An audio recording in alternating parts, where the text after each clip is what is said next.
Hi there guys, it's Anthony here from Cutting Edge Guitar, and in today's video I'm going to be talking to you about two awesome guitar books that you absolutely should own, which are Frank Gambale's Technique Books 1 and 2.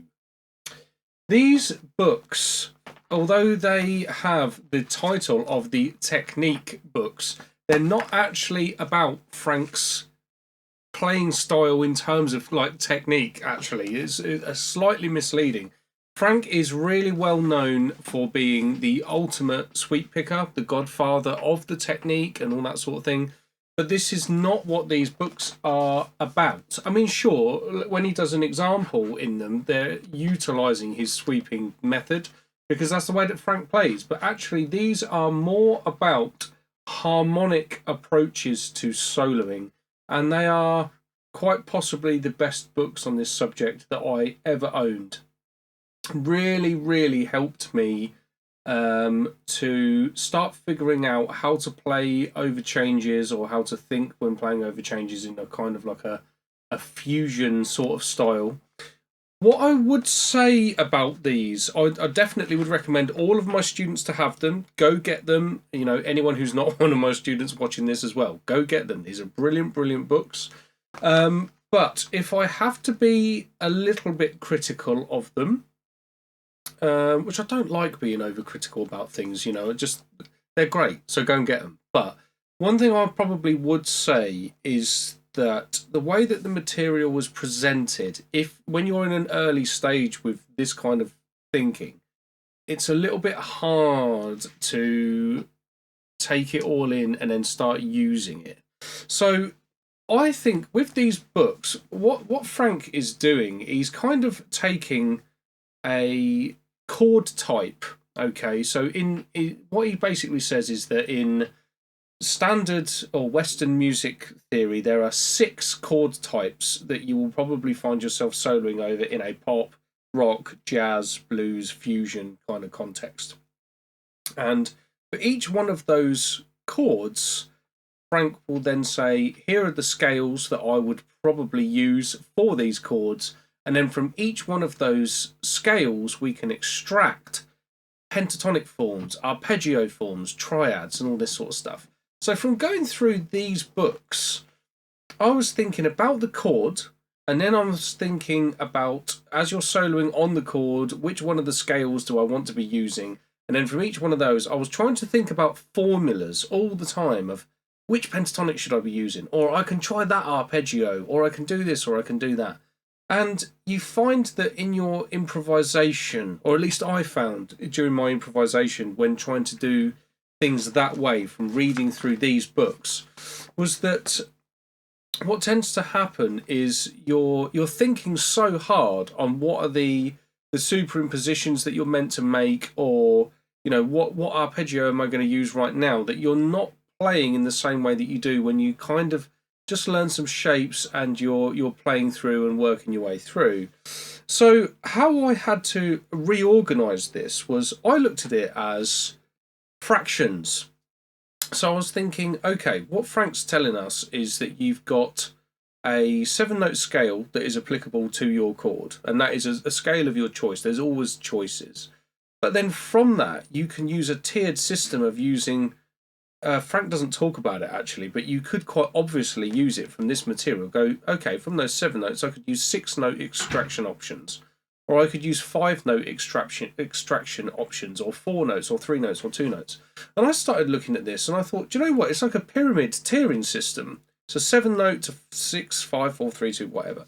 So I started referring to this as the scale pyramid. And for my own soloing, everything became really easy to organise, because I stopped thinking about, should I use, like in terms of formulas, should I use this pentatonic or that pentatonic, or this arpeggio or this triad or whatever. And I just started thinking, okay, just into like 6-note options, 5-note options, 4-note options. And all of a sudden I started to develop licks and some devices based on that way of thinking. It was much easier for me to organise. Something else that I would say about this stuff, I think that I also studied at the Guitar Institute in London, okay? And I can see that a lot of the stuff that they do on those courses there is very heavily influenced by what Frank is talking about in these books here.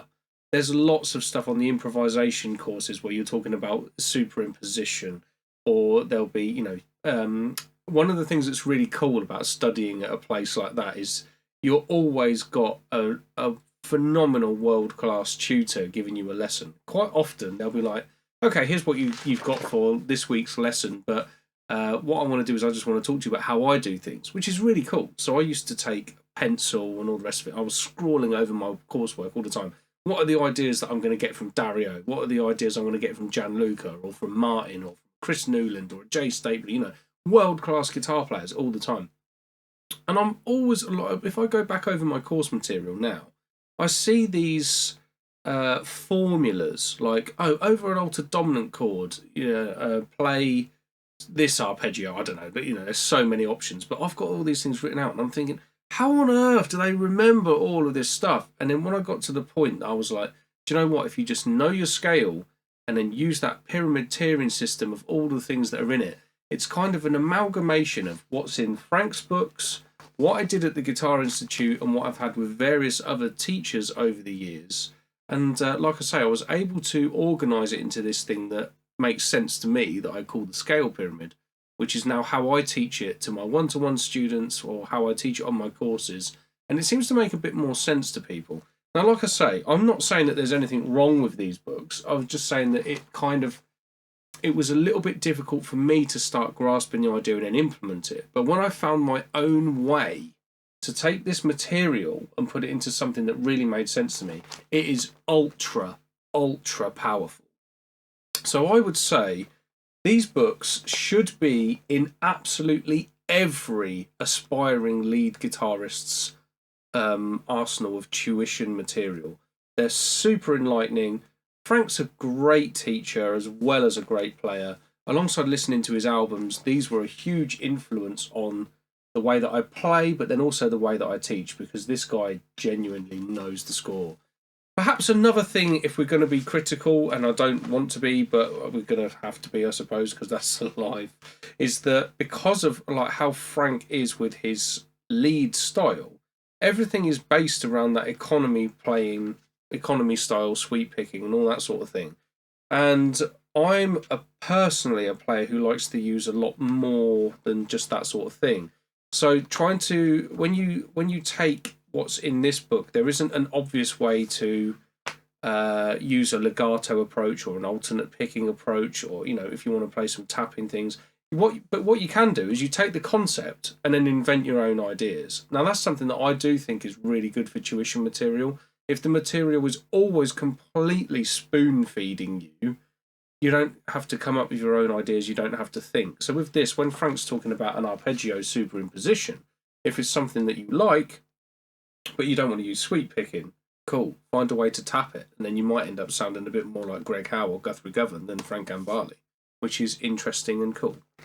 Anyway, there was one other thing that I would say about these, which is I don't have a problem with it at all, but you see some negative reviews of this stuff, and I think this is stupid. Okay, so this is a bit of a rant, but I'm doing it, so here we go.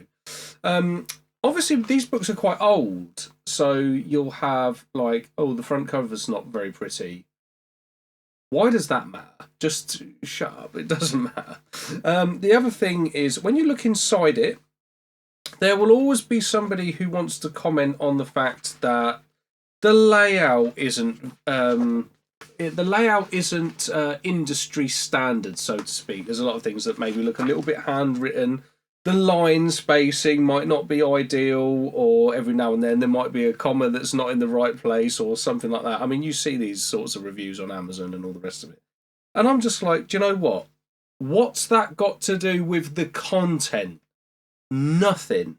Because, I mean, I've just opened up to a page on here. So we've got Frank's talking about playing over an E7 sharp 9 chord where he's going to be using the Super Locrian mode. And then he's put an example over there where he's using E Super Locrian, which is F melodic minor, over the E7 sharp 9 with a tabbed example and all the rest of it. What does it matter what font he's using? What does it matter if there's a comma that's not in the right place, or, you know, whatever? As long as the music example makes some sense to you and you can play through it and you're understanding the point, that's all that matters. So, but you know, you can't please everybody, I suppose. But here's the thing. I don't care what the layout is like. I don't care what the front cover is like or any of that stuff. This is golden material, so go and get it. Okay, guys, that's it for this video. I hope that you found it interesting and I hope you found it very useful. Hopefully a little bit of comedy at the end as well there.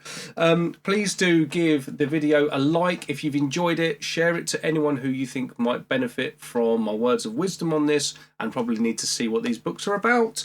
And please do subscribe to the channel because there is loads more content like this coming your way. Take care, guys. I'll see you in the next video.